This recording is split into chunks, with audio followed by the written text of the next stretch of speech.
Behold, the Tenno tool of the trade, melee weapons. But good melee builds are trickier than good builds for your primaries and secondaries because the set of base or mandatory mods kind of doesn't exist, and the damage comes sort of out of nowhere. You got your Super Vandal, you got your primary gun, you got your Serration, you got your Split Chamber, your base damage, your multi-shot, you got your Sicarus Prime, your secondary, alright, you got your Hornet Strike, your Barrel Diffusion, your Lethal Torrent, your base damage, and your multi-shot. Alright, I'm with you so far. What the hell is this thing? What is this? Today, I plan to try to make sense of this wall of incomprehensible bullshit that is melee weapons, and hopefully it will make it make sense to you. You will be able to look at a melee weapon and say, I'm confident, I know what mods are good on that.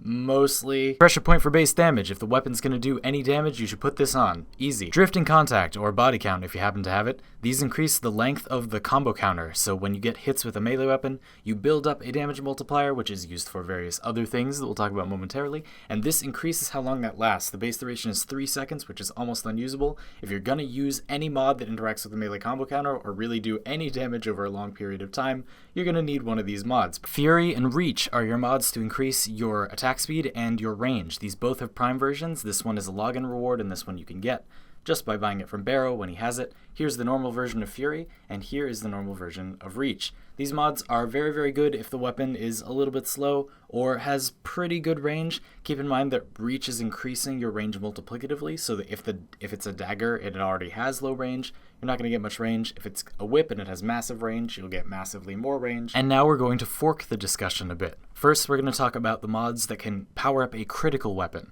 A weapon is a good candidate for being a critical weapon if it has 15% critical chance and at least a 2x base critical multiplier. As you can see, the Mias has, at its base, a 15% critical chance and a 2x critical multiplier. So, as long as it meets that threshold, I would say it's a good candidate for a critical weapon. It's still technically a damage increase, even if you have only a 10% crit chance, as long as you got that 2x critical multiplier. It's pretty much a damage increase on anything, but you should shoot for those. That's a weapon that is a strong critical weapon. Blood Rush will increase your critical chance with your combo multiplier. The higher your combo multiplier goes, you will get more critical chance. This actually multiplies your final modded critical chance on the weapon. So as you can see, I have a rank 0 true steel on this. So my final modded critical chance is actually 16.5%. That is the number that Blood Rush multiplies when it increases your crit chance at every step of the combo multiplier. I'll leave a link in the description if you want to know exactly what happens. Organ Shatter will increase all of your critical damage by 90%. Really, really good. Basically doubles the damage of your criticals, and you're going to crit very consistently with Blood Rush. As you'll see if you look at that math in the description, it increases your critical chance extremely fast. It might not look like 15% crit chance is a lot, but after attacking for a few seconds, you're going to crit basically every attack. Likewise, Berserker will increase your attack speed. So this one is a little weird. As you can see, it begins at the same speed as Fury, a normal Fury, but it stacks up to 75%. What? It stacks 2.5 times, awkwardly, I suppose for balancing reasons. So if you get 3 melee hits within 24 seconds that critically strike, you will get 75% attack speed, and getting a melee crit every 24 seconds will keep that buff going. So if you have good crit chance, this is much better than Fury. It's even better than Primed Fury. Mostly if the weapon has 10% crit chance or more, Berserker is better than Fury, even if you're not focusing on crit. I also wanted to mention True Steel. I mentioned this before. This will multiply your weapon's base crit chance, but most weapons have very low base crit chance. I think this mod is usually not worth it, but there are some weapons that have massive initial crit chance. Then it could be good. Mostly a skip here. I just wanted to mention it. It's really good when it's good. So that was basically crit mods. Again, if you have like a 15%-ish base crit chance, 2x-ish base multiplier, go for it. Crit build, awesome. Likewise, for status builds, it's a little bit more complicated because of Weeping Wounds. Weeping Wounds is like Blood Rush in that it increases your status chance, not crit chance, with your combo multiplier, but because this does your final modded status chance and melee weapons don't do anything above 100%, you can actually have pretty low status chance, and this one mod will get you all the way to 100% kind of fast, and usually you have a little bit from Drifting Contact or from one of these elements that we'll talk about in a sec. This mod kind of guarantees that you're going to get a status proc every attack as long as the weapon status chance isn't like nothing. So a lot of weapons can be viable for status builds. It kind of depends how much space you have. The Mios has a very good base 25% chance to get status procs, and there's some automatically on the stance. We'll talk about that later. So it's a very, very status capable weapon. So you get very heavily rewarded for status on damage because of Condition Overload. Condition Overload is a little bit misunderstood by the community. It doesn't just give you 60% like additive melee damage for each status effect on the target. It gives you 60% that multiplies with itself. So after you get a couple status effects, it starts to become way more than you would expect. When you have like 2, it's a relatively expected around 120% extra damage, but when you have like 4, it explodes into hundreds and hundreds more than you would expect. Again, I'll leave the math for that and a bunch of other stuff in the description if you want to know exactly what. Long story short with this mod, if you can get more than 2 status procs on a target consistently, this is crazy. If you can only get 1 or maybe 2, it's probably not worth it. So you want a weapon with a good mix of damage types, maybe multiple elements or very consistently inflicting those elements, forced procs on a stance. This weapon has a really even mix of IPS damage, so you're pretty likely to get multiple of those. It's really good here, and you get massive, massive damage, as discussed. So, to enable this, you're going to want these dual stat mods. These are the best way to build a lot of weapons. These exist in a different form for secondaries and primaries and shotguns, and they are often the best and cheapest way to build most weapons. So there you have it for status chance. Again, I can't really give you a solid number for like the exact status chance or something that makes a weapon status viable. Some really bizarre weapons can be, simply because they have force procs on the stance, or you're going to get procs from somewhere else or whatever, and you have to figure out for yourself. Test the weapon, look at the enemies you're fighting, and count how many status procs are on them. If you're getting enough, use Condition Overload. Here we have some healing and defensive mods. So Life Strike is the classic one. This is going to make you pay more energy to channel. That's like when you hold down the left mouse button and your melee weapon glows, you do more damage, but it costs more energy, it costs some energy.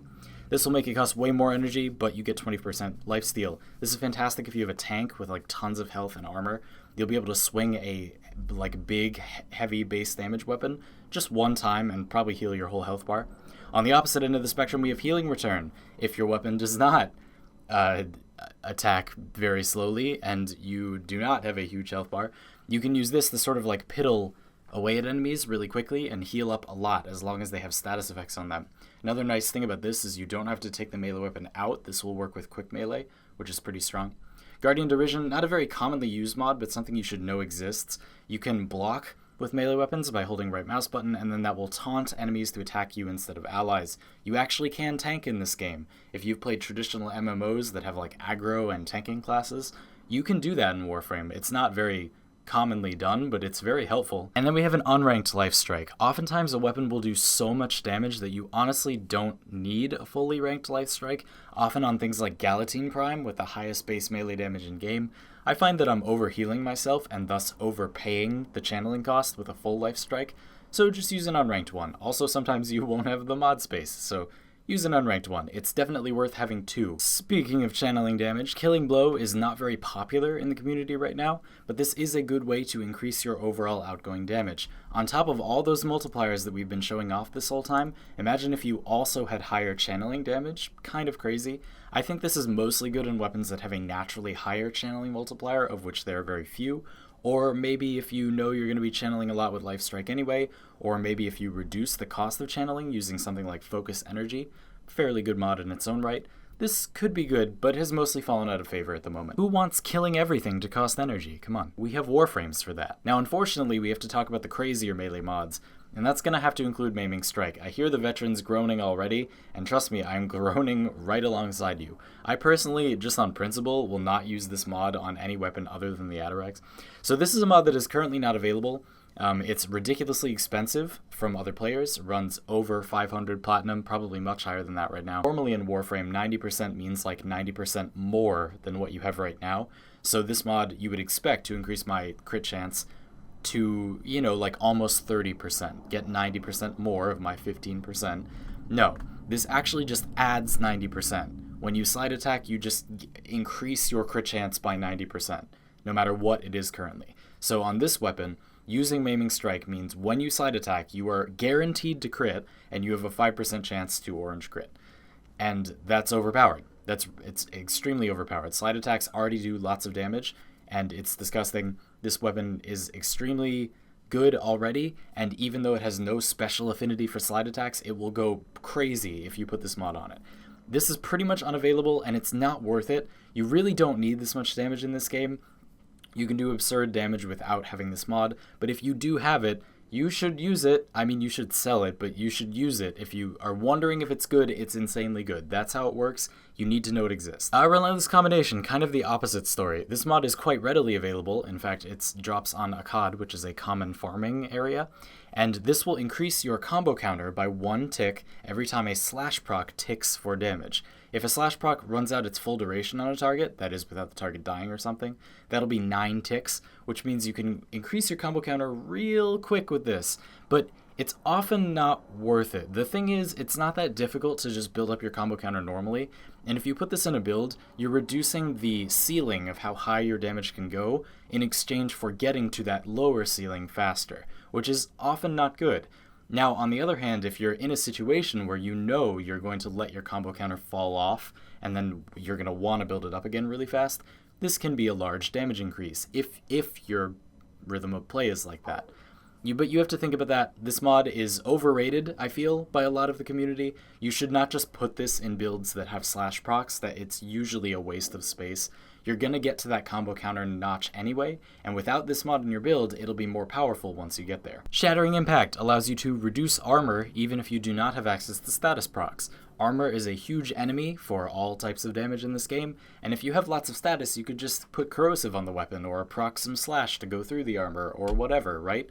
But if you don't have that, you can use Shattering Impact to reduce the base armor of an enemy underneath its armor by 6 every time you hit with damage that includes impact damage. So melee elemental weapons cannot use this. If the weapon doesn't have any impact damage, it can't use this, but most of them do, so you can use this to reduce armor by a flat amount. Worth noting, it's a flat amount of armor, and then armor scales up with level. So, for example, Butchers have very low base armor. Shattering Impact will remove most of all armor from a Butcher with just a couple hits, whereas Heavy Gunners have very high base armor, so reducing their armor by a numerical value will make it take a ridiculous amount of time. It will increase your damage every hit, just not by very much. Foiled Strike. I think this is the last one we're going to talk about. This increases your base melee damage by 100%, but it makes your melee weapon slower. Usually a very good trade-off, as long as the melee weapon wasn't already pretty slow, or like it's fast enough for you to use, or you're already using multiple mods to increase its speed, or, you know, whatever.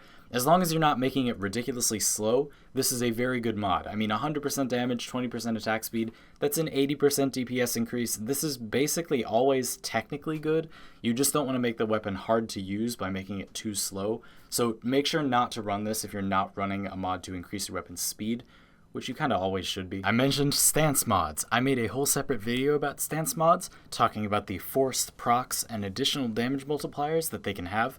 Really, whenever you get a weapon that you're unfamiliar with, you should look up on the wiki what the stance does. It will have lots of hidden properties. Go check out my video on that if you're interested, that's in the description, but I highly recommend that you wiki stances very often because they do things that you wouldn't expect, and that can affect a weapon's power a lot. I hope that you can leave this video feeling confident that you can build melee weapons. Thanks for watching. Check me out on Twitter, Twitch, Discord, and Patreon in the description. Sub if you enjoyed yourself, and I'll see you next time.